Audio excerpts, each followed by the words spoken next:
ओम जयंती मंगला काली भद्रकाली कपालिनी दुर्गा क्षमा शिवा धात्री स्वाहा स्वाधा नमस्तुते। आप सभी का पुनः स्वागत है काली पुराण में, कालिका पुराण में। और कालिका पुराण में पुराण की जो 90 अध्याय की कथा थी, वो कथा तो मैंने कह दी, परंतु माँ काली का जो रहस्य है, उनका जो रूप आपको दिखता है, उस रूप के पीछे का ज्ञान क्या है। बड़े बड़े जो तंत्र विद्या के ज्ञाता रहे हैं, उन्होंने जो इसका वर्णन किया है, वो वर्णन मैं आज आपके समक्ष करूंगा। और माँ काली के लिए जो किस तंत्र विद्या से उनकी पूजा होती है, कौल तंत्र, उस पर मैं कल आपको उस पर चर्चा करेंगे। आज माँ काली के जो आप स्थूल रूप देखते हैं, हालांकि माँ काली के बारे में कहा गया है कि वो वाणी से परे हैं, सूक्ष्म रूपा हैं, उनका वर्णन नहीं हो सकता, लेकिन स्थूल रूप जो है मैं उसका वर्णन करने का प्रयास करूंगा। तो हम इसको शुरू करते हैं, और इसमें जो बड़े बड़े तत्ववेत्ता हैं, तंत्रवेत्ता हैं, हम उन्हीं की व्याख्या को आपके सामने रखने का प्रयास करेंगे। काल काल नियंत्रणात् काली ज्ञान तत्व प्रदायिनी तस्मात् सर्व प्रयत्नेन यजे दुभय सिद्धये। यानी जो काल से प्रे है, वो एडमिनिस्ट्रेट द काल यानी टाइम, जो समय से ही पढ़े। और जो लोग पुराण को नहीं समझते हैं, उनको मैं ऋग्वेद का जो है वर्णन उनके समक्ष रखता हूँ। ऋग्वेद के अनुसार सृष्टि से पूर्व की अवस्था, जो आपको मैंने कालिका पुराण में जो बताया है, उसी को मैं समराइज कर रहा हूँ आपको, कि सृष्टि के पूर्व की अवस्था में एकमात्र तम यानी अंधकार विद्यमान था। वह आदितम ही काली है, आदितम ही काली है। तो मैंने आपसे कहा था कि परब्रह्म जब सृष्टि से परे, परब्रह्म ये एक उनके मन में इच्छा जगी कि सृष्टि का पुनर्निर्माण हो, तो काली संचालित हुई, काल संचालित हुआ। और वो जो शक्ति है काली, उन्होंने सृष्टि के निर्माण की प्रक्रिया को आगे बढ़ाया। तो वो सृष्टि जब शुरू हुआ, तो यहाँ से टाइम फ्रेम शुरू होता है, काली इससे ऊपर है। और उन्होंने सृष्टि की जो रचना की, और उनका जो रूप आया, मूर्त रूप, उस मूर्त रूप में वो काली भगवान शिव की अर्धांगिनी काली बनी, पार्वती काली गौरी, उसकी कथा आपको कह चुका हूं। और जो अमूर्त रूप में जो व्याख्या की गई, वो व्याख्या की गई विष्णु के माया के रूप में, योग निद्रा के रूप में। विष्णु मायेति शब्दिता, विष्णु के माया को शब्द दिया गया, तो विष्णु की माया। तो ये आपको एक लाइन में क्लियर हुआ। तो अब मैं आपको महानिर्माण तंत्रम जो है, वो काली की जो के बारे में जो महानिर्माण तंत्रम हमें बताता है, वो कहता है कि सृष्टि से पूर्व तुम वाक्य एवं, वाक्य यानी शब्द, एवं मन से अतीत, न उस समय सृष्टि से के समय न वाक्य थे, न कोई शब्द नहीं था, सब शून्य था। मैंने आपको बताया ध्रुव तारे तक केवल जल ही जल था, पूरा जो है अंतरिक्ष तक जल ही जल था, अंधकार था, न सूर्य था, न चंद्रमा था, न पृथ्वी था, न अंतरिक्ष था, कुछ नहीं था। तो सृष्टि से पूर्व तुम वाक्य एवं मन से अतीत अकेली विद्यमान थी, तुम ही काली हो। इसलिए वो, क्योंकि महाकाल का भी भक्षण करती है, इसलिए वो काली है। ये उनकी पूरी व्याख्या जो है। अब इस व्याख्या में काली से जुड़ी कुछ आपको पहले फैक्चुअल बात रख देता हूं आपके समक्ष, फिर उसके बाद हम उसकी व्याख्या में जाएंगे, वो भी आपको जानना जरूरी है। तो महाकाली, काली से जुड़ी हुई 10 विद्याएं हैं। जो 10 विद्या कही गई है, वो 10 विद्या है भगवती श्री काली, भगवती श्री तारा, भगवती श्री श्री विद्या। श्री विद्या जो है, अब देखिए आपको श्री साधना जो है श्री विद्या, तो श्री श्री विद्या, भगवती श्री भुवनेश्वरी, भगवती श्री छिन्नमस्ता, भगवती श्री भैरवी, भगवती श्री धूमावती, भगवती श्री बगलामुखी, भगवती श्री मातंगी और भगवती श्री कमला। ये 10 विद्या माँ काली से ही निकली हुई जो 10 विद्याएं हैं उनसे ही संबंधित इन 10 विद्याओं पर जब आपको कभी पूछा जाएगा, कहीं काफी सारे लोग पूछते हैं, तो आप इस बात को समझें कि ये 10 विद्या उस महाकाल से भी पड़े, उस महाकाली से जुड़ी। अब महाकाली के जो है काली के 2 रूप आते हैं इसमें, और इसमें मैं आपको फिर वही कहूंगा, महानिर्माण तंत्र से आपको 2 रूप बताता हूँ। पहले पहले कालिका द्विविधा, कालिका द्विविधा प्रोक्ता कृष्ण रक्त प्रभेदतः, कालिका द्विविधा प्रोक्ता कृष्ण रक्त प्रभेदतः, कृष्णा तु दक्षिणा गेया रक्ता तो सुंदरी मता। काली के 2 रूप हैं, एक जो श्याम वर्णा है, नील वर्णा श्याम वर्णा जो अत्यंत अंधकार वर्ण की तरफ, वो श्री काली हैं, और जो रक्त वर्णा है यानी लाल है बिल्कुल, वो त्रिपुर सुंदरी है, वो त्रिपुर सुंदरी के रूप में है। तो उसके बाद जो है 2 विद्याएं जो है, श्री काली विद्या और श्री श्री विद्या, जो आपको सब विद्याएं बताई है, उसमें ये महानिर्माण तंत्र में ये श्लोक आते हैं कि माँ काली 2 रूपों में है, नीलवर्णा या फिर काला वर्ण श्याम वर्ण, और एक रक्त वर्ण। तो त्रिपुर सुंदरी का जो रूप है वो रक्त वर्ण है, और जो महाकाली का दक्षिण काली का जो रूप है वो नील वर्ण है, श्याम वर्ण है। अब महाकाली जो है उनके 9 फॉर्म्स हैं, 9 रूप हैं, और उस 9 रूप का भी आप ज्ञात ले लीजिए। हालांकि एक ही है वो जो योग माया है, महामाया है, जिसके कारण सृष्टि है, वही काली सरस्वती लक्ष्मी है मूर्त रूप में, परंतु वो टाइम से बाहर हैं, वो महाकाली हैं, और वो जो है शक्ति रूपेण संस्थिता, शक्ति के रूप में है, वो शक्ति है जिससे सृष्टि चालित है। क्लियर? अब उनके 9 रूप हैं, 9 रूप आप देखिए। उनका दक्षिणा काली एक रूप है, दक्षिणा काली, दूसरा रूप है उनका भद्र काली, तीसरा रूप है उनका श्री श्मशान काली, चौथा रूप है उनका श्री काल काली, फिर उनका है श्री गुहे काली, गुप्त काली, श्री काम कला काली, श्री धन काली, श्री सिद्धि काली, श्री चंड कालिका। इसके अलावा भी वामा काली जो है, वामा काली, वो भी इनको कहा जाता है। वाम ही माँ, वामा शब्द स्त्री का पर्यायवाची, तो वाम स्त्री, तो वामा काली। और दक्षिण काली जो है, सबसे ज्यादा जो तंत्र की भूमि है हमारे बिहार दरभंगा से लेकर बंगाल तक का, और मूल सेंटर कामाख्या हो गया, जो आपको जिसकी पूरी व्याख्या हमने पीछे की, तो वहां दक्षिण काली की पूजा ज्यादा होती है। रामकृष्ण परमहंस दक्षिणेश्वर काली की आराधना करते थे।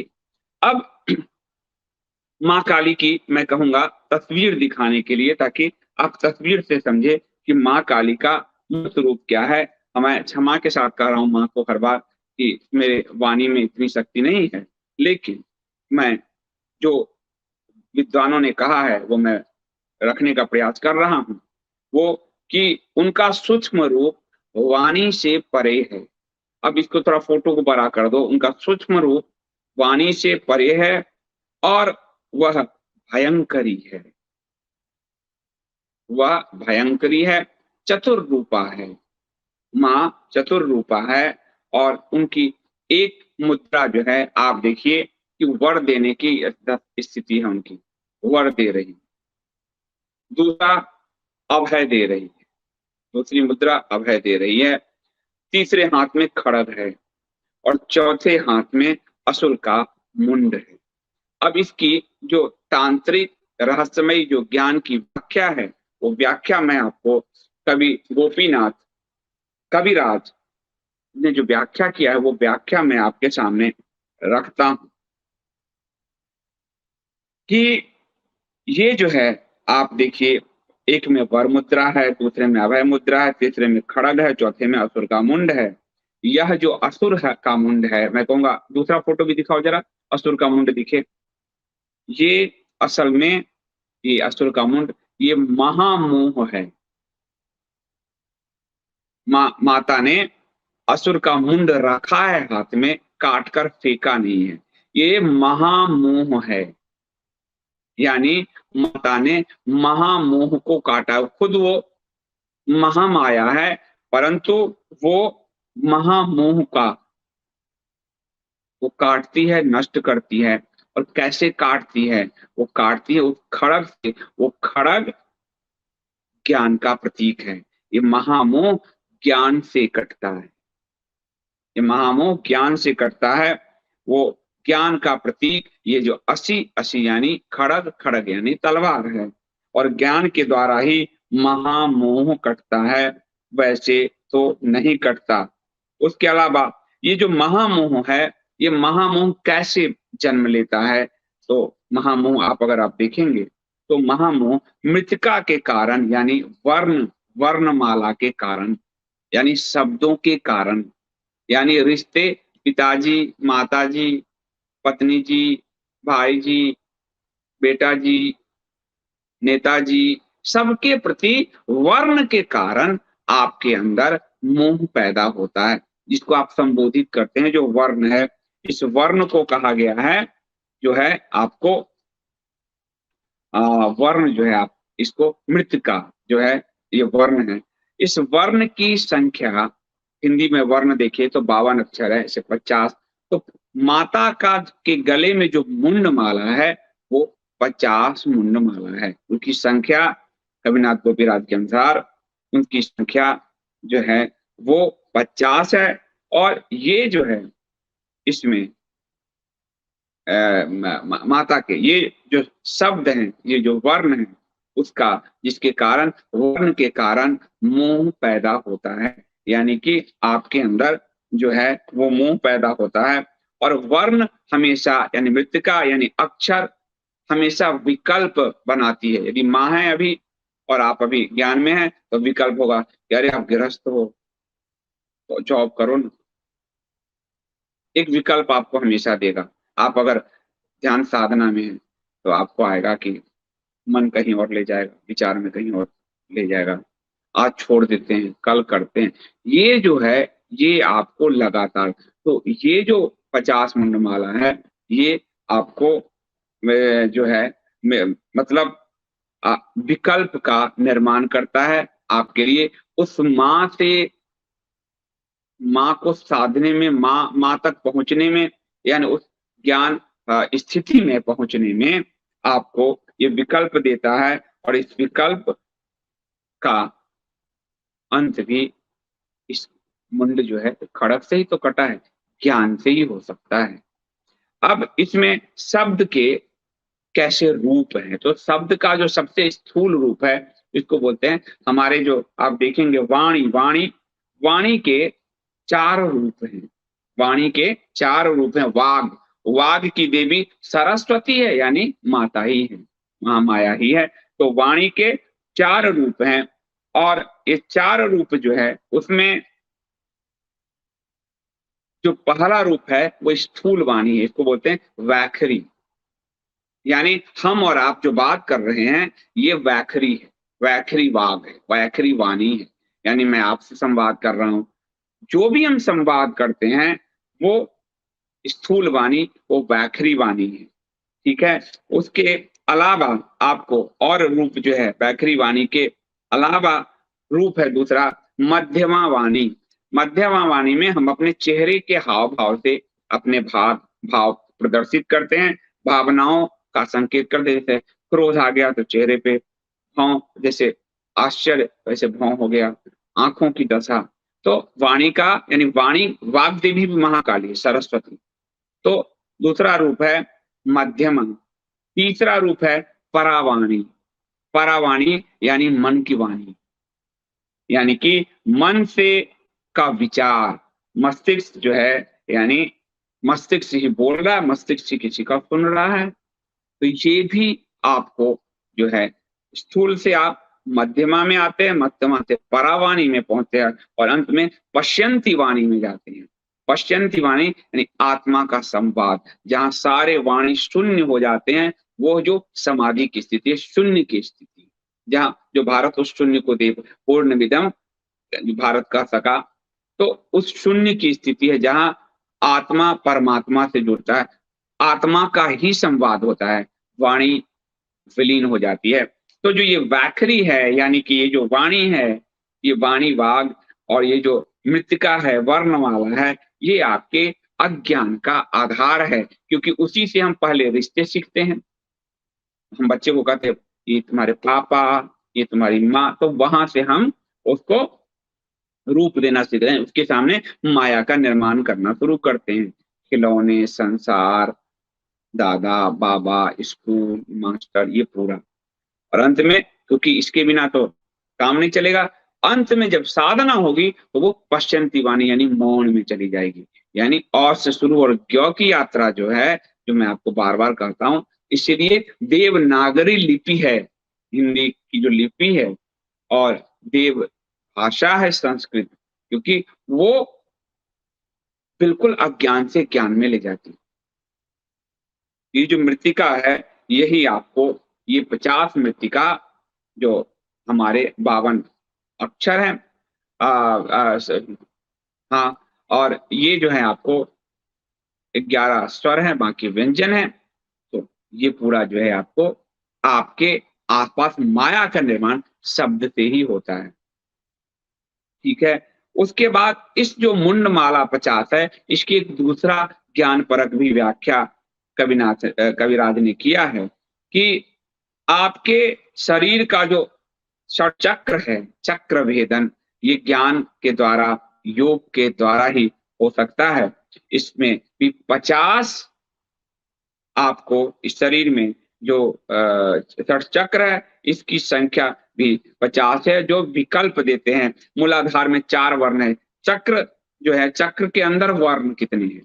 तो मूलाधार में 4 वर्ण है, स्वादिष्ठान में 6 वर्ण है, मणिपुर में 10 वर्ण है, अनाहत में 12 वर्ण है, कंठिका में 16 वर्ण है, वन जो है, और आज्ञा भावों में, आज्ञा चक्र में 2 हैं। इस तरह से टोटल उन्होंने कहा कि ये 50 हमारे जो हमारा षट चक्र है, इसके अंदर भी 50 वर्ण है। तो यही ज्ञान से ही ये जो है इसका भेदन होगा, वहां कटेगा, भेदन होगा, यानी चक्रों के मूलाधार से, यानी आपके जननांग से सहस्रार तक के भेदन, भेदन के बाद उस परम तत्व आप पर बरसने लगेगा। ये योग की विद्या है।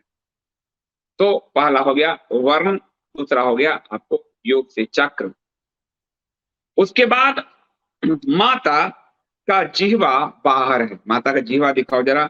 माता का जो जिह्वा है वो बाहर है, और माता का जो जिह्वा है वो निर्विकल्प अवस्था का वर्णन करता है। निर्विकल्प समाधि आप सबको, अगर आपने पढ़ा है, आशुतोष महाराज जी की पुस्तक में मैंने लिखा है, तो निर्विकल्प अवस्था का यानी बिल्कुल निश्चल, निश्चल, छल नहीं, चल यानी चल, निश्चल और स्थिर अवस्था, यानी जहां इसका मूर्त रूप देखिए कि माँ जब भगवान शिव के की छाती पर माँ के पैर पड़े हैं अपने पति की छाती पे, तो वो स्तब्ध हो गई है और उनकी जिह्वा निकल आई है। ये जो स्तब्धता है वो निश्चलता है, स्थिरता है, यहां से वो गति नहीं कर रही। ये मूर्त रूप है एक माँ की जिह्वा का अमूर्त रूप, जो है कि बिल्कुल निर्विकल्प समाधि से ही माँ आपको मिलेगी। और निर्विकल्प समाधि का मतलब है जहां ज्ञान भी समाप्त हो जाए, जहां ज्ञाता भी समाप्त हो जाए,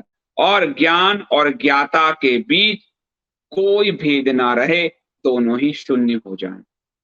ये माता के जिह्वा का वर्णन है, जो जिह्वा निकली हुई है। और मूर्त रूप से आप देख रहे हैं कि अपने पति के सीने पर पैर पड़े हैं, तो माता जो है स्तब्ध हो गई है। और वही स्तब्धता निर्विकल्प समाधि की अवस्था है, जहां पर शून्य हो जाता है सब। ज्ञान और ज्ञाता के बीच में कुछ भी अंतर नहीं रहता, सब सब लय हो जाता है, बिल्कुल समाप्त हो जाता है। उसके बाद जो माता का आपको जो दूसरी व्याख्या है और उनकी चीजों की व्याख्या है कि माता त्रिनेत्रा हैं। देखिए तीसरा नेत्र भी इनको है, जैसे भगवान शिव त्रिनेत्र हैं, उसी तरह काली भी काल से परे जो देख सकती है वो त्रिनेत्रा ही होगी। तो माता त्रिनेत्रा हैं, अर्थात अतीत अतीत अनागत वर्तमान रूपी त्रिनेत्रा। और इसमें उनका जो है नयन त्रिरूपेण जो है, यानी वह सूर्य और चंद्र जो सदैव उद्भासित रहते हैं, अग्नि सूर्य और चंद्रमा का संतुलन माता के है। और उनके जो आज्ञा चक्र के वाम दिशा में चंद्रमात्मक जैसे माता क्लिंग, अब तो है चंद्रमा के रूप में बीज जो है वो वाम नयन है, और दक्षिण की ओर सूर्य का बीज है छंग जो है, और सूर्य का बीज है उनके जो है, और कर्णिका में लंग का बीज है उनका जो है। तो ये माता के त्रिनेत्र का वर्णन है। माता दिगंबरा है, माता को कौन बांध सका है? वो जो काल से परे है, वो वस्त्र नहीं हो सकता, वस्त्र कैसे पहन सकती है? इसलिए मुंडो जो आप देखते होंगे कि प्रतीक में कि हाथों से, कि असुरों के हाथ की जो है उनके कमर के आसपास लिपटा हुआ है, तो जो काल से परे है वो दिगंबरा है ही नहीं। जब सृष्टि ही नहीं है तो वस्त्र कहां से आएंगे? तो माता दिगंबरा है, सूक्ष्म आवरण है, यानी माता माया है। दिगंबर यानी माया, जो आपको दिखती भी है नहीं भी दिखती।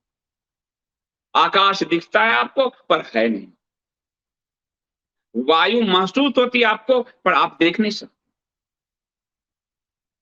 तो माता दिगंबरा है, सूक्ष्म सूक्ष्म आवरण है उनका, वही माया है। और माया रूपी वस्त्र से अतीत होने के कारण वो दिगंबरा है, यानी मां स्वयं में माया है, तो उनको माया कभी उद्भाषित नहीं कर सकती। शंकर को कर सकती है, विष्णु को कर सकती है, ब्रह्मा को कर सकती है, पर काली को कोई भी माया बांध नहीं सकती, इसलिए वो दिगंबरा है। ठीक है, मायातीता है, मायातीता है, वो मुक्त केशी हैं, इसलिए उनके केश गुथे हुए नहीं मिलेंगे, क्योंकि वो तो सृष्टि से परे हैं।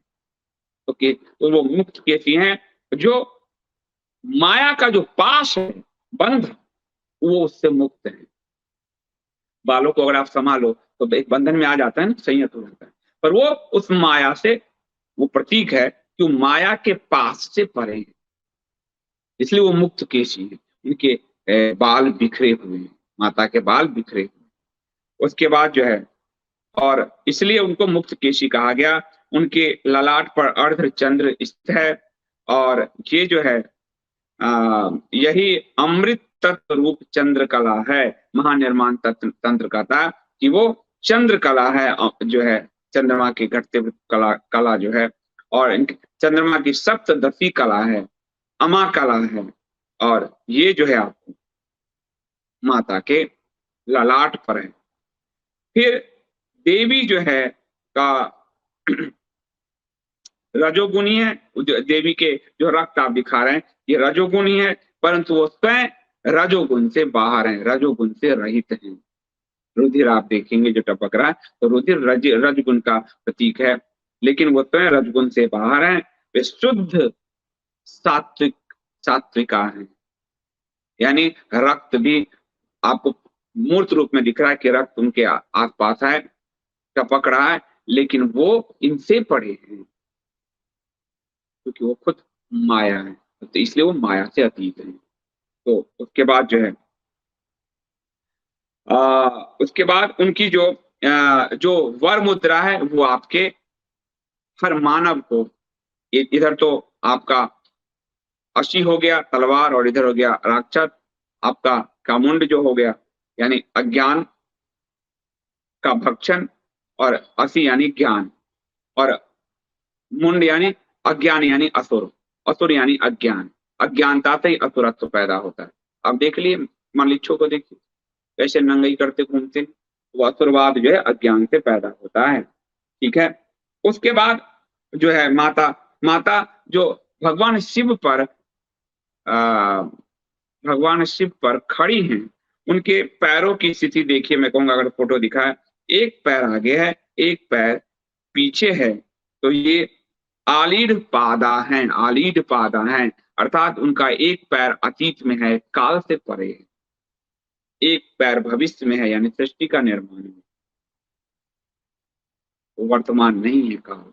वो एक पैर काल से परे महाकाली, ये समय है सृष्टि, सृष्टि से परे एक पैर काल, और एक वो निर्माण कर रही है, उन्हीं की शक्ति से निर्माण हो रहा है, तो एक पैर भविष्य में। महाकाली का अगर आप ये रूप देखेंगे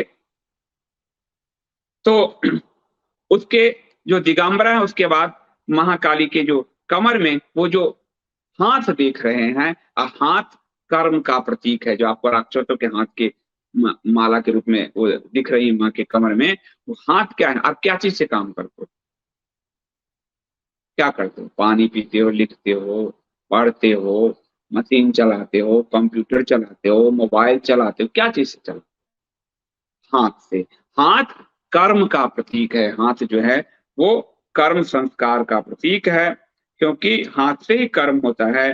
तो माँ का कहना है, जो हाथ कटा हुआ है, कि स्थूल देह नष्ट होने के बाद भी आपके कर्म संस्कार बचे रहे।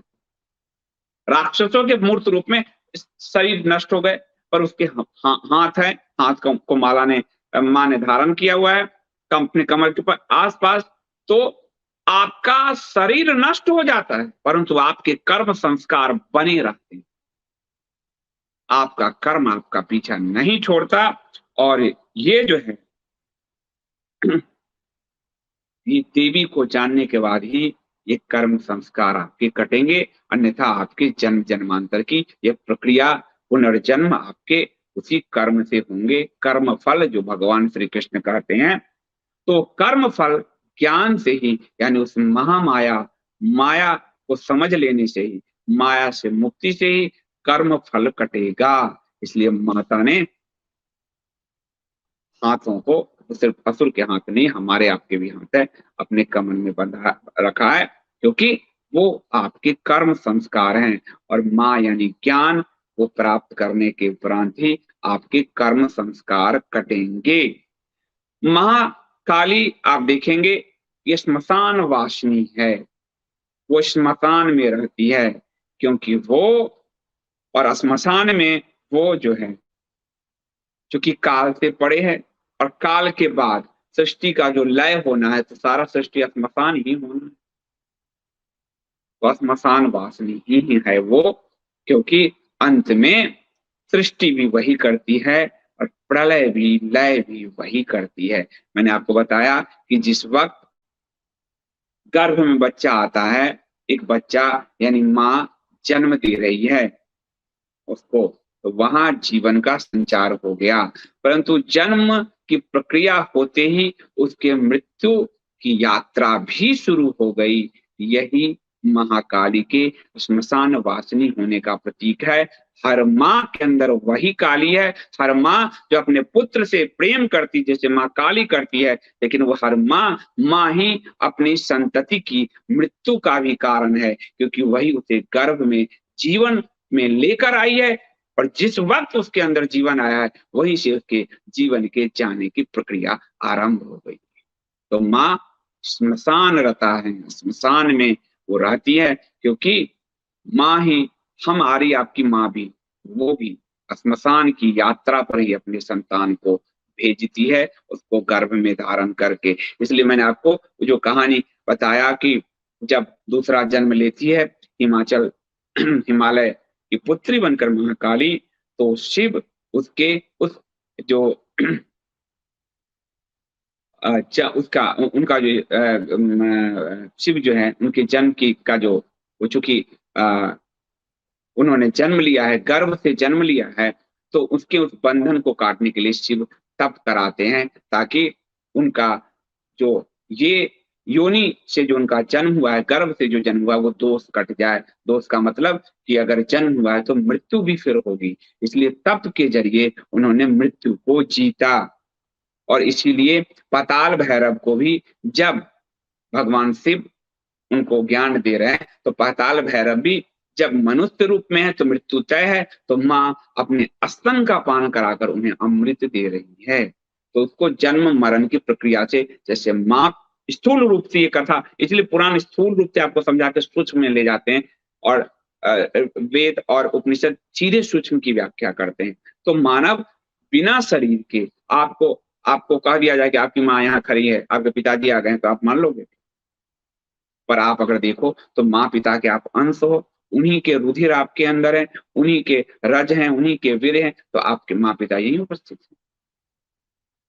तो इसलिए स्थूल से सूक्ष्म की यात्रा की गई, व्याख्या की गई, ताकि इस सनातन यात्रा में एक भी व्यक्ति ना छूटे। हर व्यक्ति, क्योंकि उसी पर ब्रह्म का भाग है, इसलिए उसको उसी पर ब्रह्म में विलीन होना है। गंगा को गंगा सागर होना है, बीज को वृक्ष होकर पुनः बीज होना है। तो माँ श्मशान रता है, श्मशान वासिनी है, और वो जो है, उनकी जो श्मशान की चिता जो है, उनकी वो हम सबकी वही यात्रा है।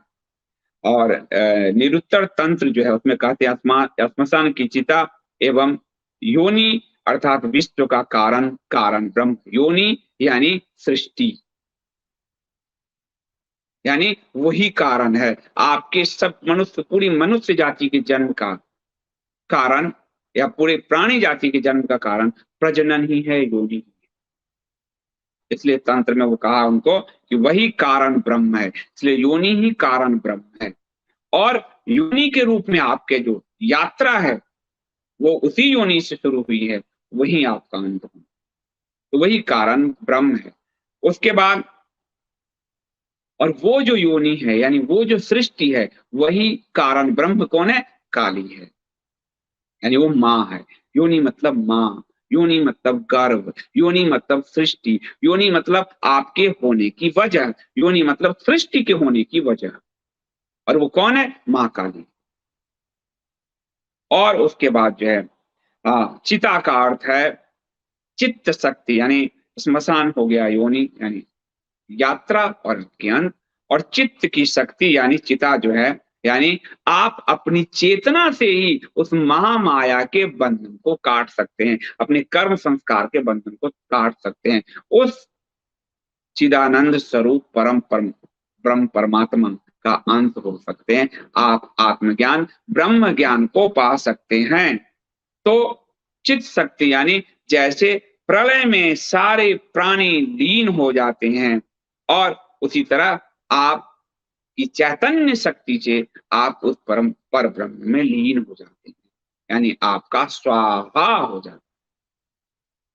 यानी हम जो हवि लेते हैं और हम जो अग्नि में डालते हैं, फिर वो हवि हवि नहीं रहता, वो धूम्र बन जाता है, वो स्वाहा हो जाता है। मनुष्य का जिंदगी यानी प्राणियों का इसी तरह स्वाहा हो जाता है।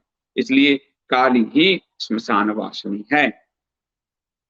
काली के लिए शंकर ने भी लिखा है, और काली की आंखें हमेशा चढ़ी हुई रहती है। आप अगर माता की आंखों को देखें तो कहा गया कि हमेशा जैसे मद्यपान में हो, यानी सुरापान में हो, यानी उनकी आंखें हमेशा एक एक नशे में दिखती हैं, कि मद्य के रूप में दिखती हैं वो।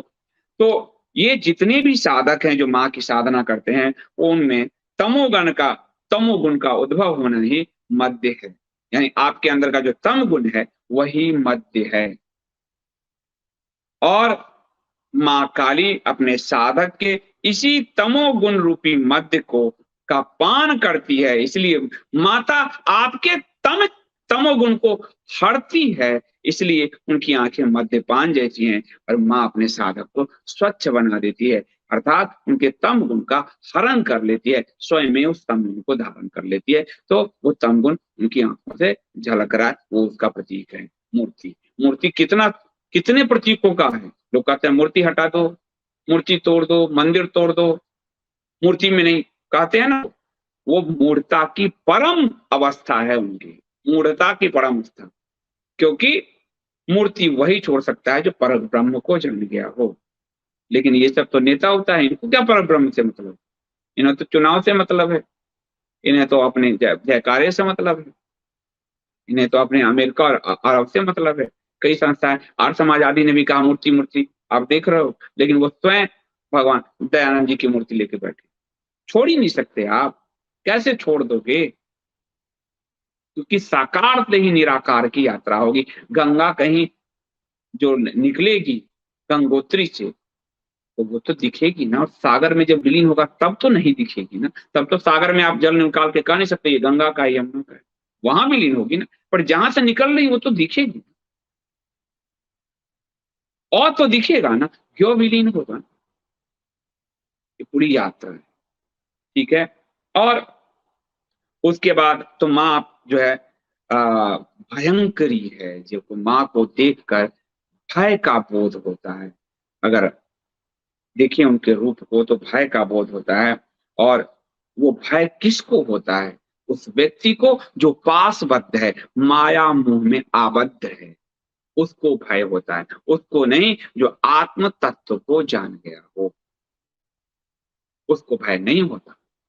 भय उसे ही होता है, यानी जो मृत्यु से भय डर रहा है, और मृत्यु माया है, मृत्यु ही काली है, तो मृत्यु से सब कोई भय खाता है, इसलिए वो माँ काली से भय खाता है। लेकिन जो अपने आत्मज्ञान ब्रह्म ज्ञान को जान गया हो, वो मृत्यु से परे हो जाता है, उसके लिए माता तो भक्त वत्सला है, तो पुत्र की भांति उसे प्रेम करती हैं। और इसलिए ये माँ काली का स्थूल रूप के प्रतीकों का वर्णन जो तंत्र शास्त्रियों ने किया है वो है, नहीं तो उनका सूक्ष्म रूप तो न वाणी और मन दोनों से परे है, वो तो खुद सृष्टि से ही परे है, महाकाली है। और वो जो है भगवती विपरीत रतातुरा है, विपरीत यानी उल्टा, और रति यानी रति का जो आपको प्रेमावत आसक्ति, रति आसक्ति, तो वो विपरीत रतातुरा हैं, अर्थात वो आसक्ति के विपरीत हैं, अर्थात मोह माया से परे हैं, वो स्वयं माया है, इसलिए उन्हें कोई आसक्ति कैसे हो सकती है? इसलिए वो बार बार मूर्त रूप में देखिए शिव को छोड़ देती है, दक्षायनी की पुत्री होकर वही शिव का त्याग करती है, अपने प्राण त्यागती है। पार्वती काली के रूप में वो अपने गौर वर्ण के लिए वही तपस्या में शिव का त्याग करती है, वो विपरीत रतातुरा है। तो जब वो शिव का त्याग कर देती है तो आप क्या? इसलिए आपका रास्ता सिर्फ और सिर्फ ज्ञान ही है। तो जो है वो आसक्ति के विपरीत है, वो किसी भी रूप से आसक्ति से बंधी हुई नहीं है। उसके बाद वो जो है शिव, आप देखेंगे उनका कि वो शिव के शरीर पर है जो है, तो शिव सब रूपी शिव के हृदय पर वो विचरण कर रही है। सब रूपी शिव, शिव भी सब है, उसके हृदय में वो वास भी करती है और विचरण भी करती है, क्योंकि वो श्मशान वाचनीय है कि वो शिव, वो पर ब्रह्म बिना शक्ति के निस्पंदित है, कुछ नहीं, पर ब्रह्म कुछ नहीं, यानी कि वो शिव को पाने, यानी मां काली को पाने के लिए सब मैं होना, अर्थात अपने मैं का विसर्जन करना, अपने होने का विसर्जन करना, सब बन जाना, अर्थात अपने को मिटा देना। जब तक व्यक्ति शिव, शिव जब सब हुए, तो जब तक व्यक्ति सब स्वरूप न हो जाए, माया की यानी कि माँ की कृपा उस पर नहीं होती। और सब स्वरूप का मतलब है सारे माया आसक्तियों से मुक्त हो जाना, यानी शून्य हो जाना। इसलिए माँ शिव के सब रूपी श्वेत प्रेत रूपी शिव के हृदय पर विचरण कर, इसलिए आपको सबमय होना है, तब आप शिवत्व को पाओगे। और जब शिवत्व मिलेगा तब काली शक्ति को पाओगे।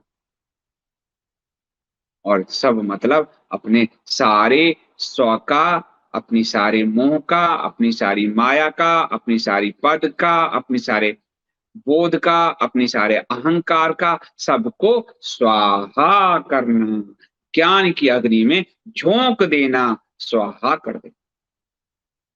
तो माता का जो है, उसके बाद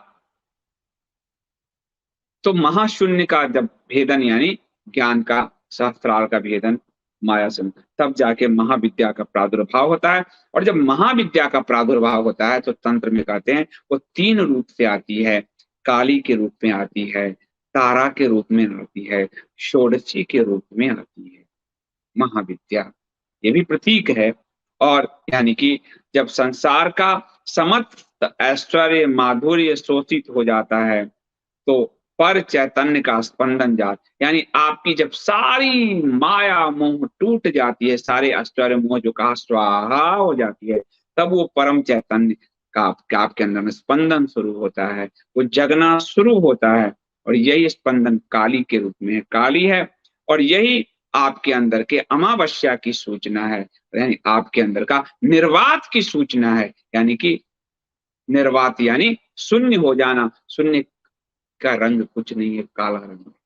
ब्रह्मांड में निर्वात यानी काला रंग, काली, श्यामल रंग, नीला रंग। आकाश निर्वात है, शून्य है, एक आकाश है नहीं, लेकिन रंग उसका नीला ही तो दिखता है। तो माँ जो है आपको यही अमावस्या की सूचना है। और षोडशी ललिता काली के विपरीत है। काली अमावस्या है तो षोडशी पूर्णिमा है, सौंदर्य है, ऐश्वर्य है। और इसी का नाम जो है आपको ललिता है, त्रिपुर सुंदरी है, इसके पास अनंत ऐश्वर्य है, ये रक्त रंग से है। और ये जो है, और इन्हें ही राज राजेश्वरी कहा गया है। तो आपके पास अनंत ऐश्वर्य की और इधर शून्य की, और इस बीच में जो है मार्ग है तारा। तारा माने तारिणी, वो आपको भव सागर से पार करेगी, तारेगी, तारिणी। तो जैसे विष्णु के, गोपीनाथ कविराज ने लिखा, विष्णु के दशावतार में राम है, वैसे ही तारा है, वो तारण करती है आपकी, वो सेतु का काम करती है। किसके? काली और षोडशी के बीच में, यानी कि निर्वात और ऐश्वर्य के बीच में संतुलन। यानी जगत में रहकर अगर आपने परब्रह्म को पा लिया है तो आप पद्म पाद की तरह, यानी पद्म पाद यानी कमल के पत्ते की तरह, जल में रहकर, कीचड़ में रहकर भी उस पर एक भी ओस की बूंद जैसे नहीं टिकती, उसी तरह ये जो आपको षोडशी का राज राजेश्वरी का ऐश्वर्य है, इसमें रहकर भी आप उस ऐश्वर्य से जब परे हो जाते हो तब वो तारती है आपको, तारण करती है आपका। ये वो माँ है। और फिर जो है वर देने का जो हाथ है, अभय, ये दोनों जो है आप देखेंगे वर और अभय दाहिनी ओर है माता का, और खड़ग और नरमुंड बाईं ओर है। वर यानी जाग, यानी जो जगत में लोग हैं उनको वरदान देना। आप देखिए वर की मुद्रा और अभय की मुद्रा दाहिने ओर है, और खड़ग की मुद्रा और असुर जो कटा हुआ सिर है वो बाएं ओर है। तो कविराज लिखते हैं कि वर माने जागतिक संपद, जिसे धार्मिक चाहते हैं, मुमुक्षु अभय की प्रार्थना करते, यानी आप जो सांसारिक लोग हैं, हे माता मुझे वर दो, हे माता मुझे वर दो, मेरा कल्याण करो। तो माँ वर दे रही है दक्षिण हाथ से। लेकिन जो मुमुक्षु है, यानी जो मोक्ष की इच्छा रखता है, वो माता, हे माता मुझे मृत्यु से अभय प्रदान करो, हे माता मुझे ज्ञान दो। तो वो अभय की मुद्रा है, यानी उसको मुक्त कर देती है सारे मोह माया मोक्ष से। तो माँ सांसारिक भी है राज राजेश्वरी के रूप में, और दक्षिण के वर के रूप में सांसारिक लोगों को वर भी दे रही है। साथ ही जो मोक्ष चाहता है अंतिम, कि अब मेरा जन्म मरण का बंधन छूट जाए, माँ उसे कहती है तथास्तु, वो उसको अभय प्रदान कर रही है, यानी उसको मृत्यु के भय से परे कर रही है। और जिसको ज्ञान मिल गया, जिसकी माया वो पहचान गया कि माया महाठगनी है, वो अभय हो गया। भय तो सिर्फ मृत्यु का है, भय और किसी चीज का नहीं, भय सिर्फ मृत्यु का है। और जो मृत्यु से निर्भय हो गया वही मोक्ष का अधिकारी हो गया। तो माँ ये कह रही है, ऊपर वाले हाथ में आप उसको, आप देखिए बाएं में ऊपर वाले हाथ में खड़ग है। देखिए जरा ऊपर इस फोटो पर बड़ा करो, जो खड़ग आपको पहले ही बताया, ज्ञान, ज्ञान की यात्रा ऊपर की ओर है। आपके जो मूलाधार चक्र है, यानी आपका जो काम ऊर्जा केंद्र है, काम ऊर्जा केंद्र यानी जो ऊर्ध्वरेता, आपका मूल ऊर्जा जब ऊपर की ओर जाता है, सहस्रार की ओर जाता है, तो ज्ञान के द्वार चक्षु खुलते हैं। और वही मूल धारा, वही जो वीर है, वो नीचे की ओर जाते हैं, तो आप संतोत्पत्ति करते हैं, सृष्टि करते हैं, काम वासना के वशीभूत हो जाते हैं। तो ज्ञान ऊपर है, ऊपर की यात्रा है। तो हाथ में जो तलवार है माता के, वो ज्ञान की तलवार है। ज्ञान की यात्रा आपको करनी है, तो वो ज्ञान की तलवार है। और नरमुंड जिस हाथ में है, असुर मुंड, वह माया मोह है। ऊपर ज्ञान ही उस माया को काटेगी, ऊपर से ही तो नीचे काटेगी, नीचे से ऊपर तो काटेगी नहीं। ठीक है, तो वो ज्ञान ही आपके पूरे माया को विच्छिन्न करेगी, काटेगी। इसलिए तलवार जो है आपको, और वाम अंग में है, यानी कि आपकी शक्ति ही, आपकी स्वतः शक्ति जो जागृत होगी, उसी से ज्ञान का बोध होगा। वाम यानी शक्ति, वाम यानी माया, वाम यानी स्त्री, वामा यानी प्रकृति। यानी आपके अंदर की जो स्त्री शक्ति, यानी शक्ति आप जो चालित हैं, वो आपके उस शक्ति के कारण है, जो माँ है।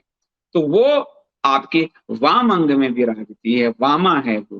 तो वो ज्ञान वाम अंगी है, वो आपको उस आशीष से, तलवार से, उस असुर को, उस मोह को, असुर यानी मोह, असुर यानी माया, असुर यानी अज्ञान, असुर यानी अंधकार, उसका वो विनाश करती है। वो माँ ही कर सकती है, नहीं आपके अंदर की वो शक्ति ही कर सकती है। और उसी शक्ति को पाने के लिए, उस शक्ति के बिंदु को समझने के लिए, जो मनुष्य है, जो पुरुष है, वो बार बार संभोग रत होता है, बार बार वो मैथुन रत होता है, क्योंकि वहां से उसको शक्ति की थोड़ी अनुभूति होती है। लेकिन उस पूरी अनुभूति को प्रगाढ़ बनाने के लिए वो उसकी यात्रा करने की जगह उस क्षणिक अनुभूति में ही बार बार डुबकी लगाता है, और उसका क्षय होते होते वो नष्ट हो।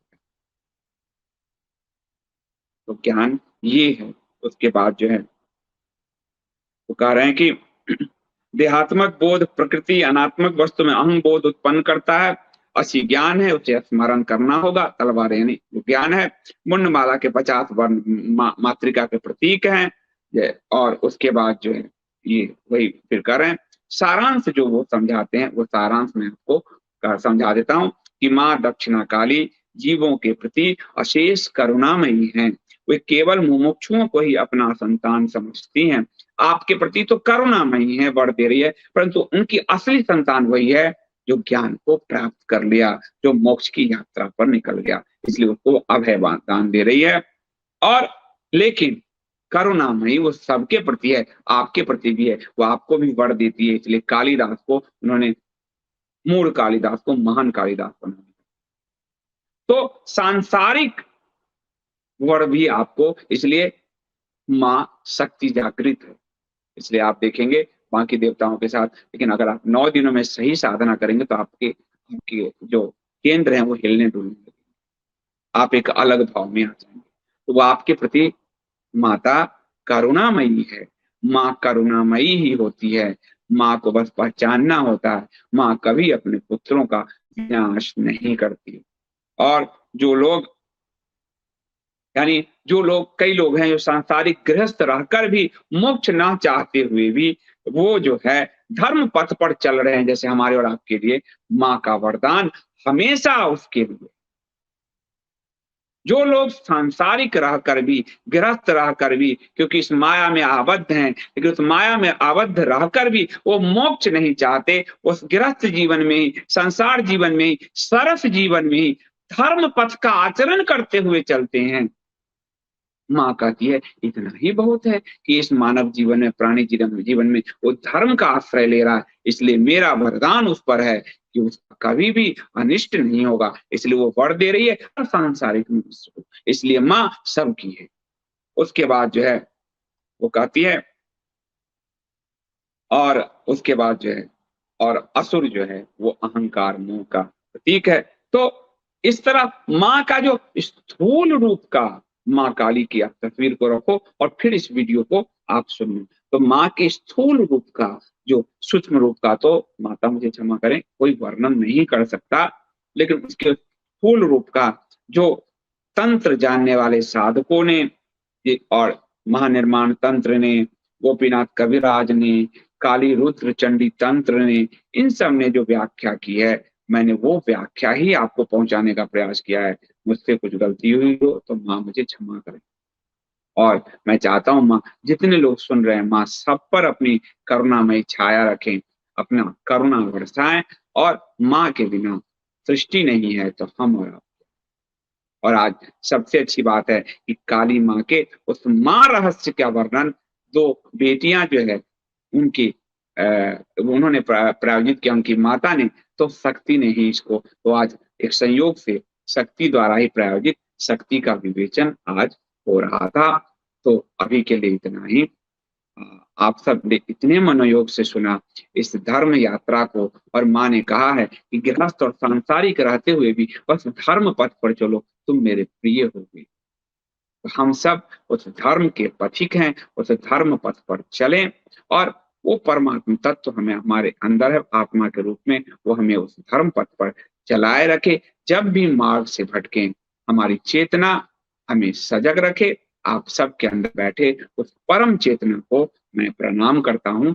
और मैं कल आखिरी एपिसोड के साथ इस कालका तंत्र के मैं मिलूंगा आपसे, और उस समय माँ की आराधना का जो कौल मार्गीय तंत्र है, मैं उस तंत्र के मंत्रों में नहीं जाऊंगा, लेकिन कौल तंत्र के हिस्ट्री पर थोड़ा सा आपसे बात करके, और माता ने कालका पुराण को संपन्न कराया। ये सिर्फ माँ ही करा सकती है, हमारे और आप में सामर्थ्य नहीं। मेरे में सामर्थ्य बोलने का नहीं, पर आप सब में सुनने का नहीं। ये माता ही हमारे कानों के लिए सुन रही है, ये माता ही बोल रही है, ये माँ ही है जिसके कारण सब संभव हुआ है। तो माँ को प्रणाम करते हुए आज मैं अपनी वाणी को यहीं विराम देता हूँ, और आप सबको भी आपके अंदर बैठे उस परम तत्व को नमन करता हूँ। अभी के लिए इतना ही। बहुत बहुत धन्यवाद।